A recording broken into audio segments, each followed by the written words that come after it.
Tam u dnešního dalšího let's play neboli tutoriálu, jak vlastně, nebo když já vám to, já nevím to popsat, ale vlastně když slyšíte nějakou písničku a říkáte si, jo, ta je pěkná, to bych si stáhl, tak stačí mít tuhle aplikaci, tato aplikace se jmenuje Shazam, dám vám ji do popiska videa, do popiska videa, její název a různé informace do popisku videa.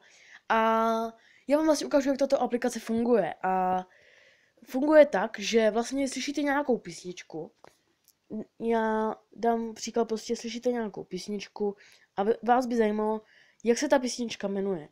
A vlastně toto je úplně na jednoduché teorii, takže já vám teď tady pustím písničku a tato aplikace ji dokáže rozpoznat. Tak, pustím nějakou tu písničku. Takže já pustím nějakou písničku, super.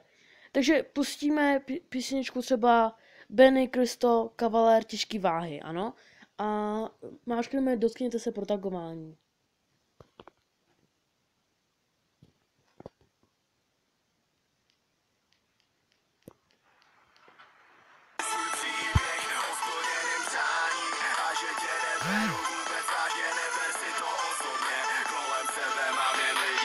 A jak vidíte, písničku rozpoznal úplně skvěle. A tohle je všechno pro ten let's play nebo tutoriál. Děkuji moc, že jste se koukli a někdy příště. Čau.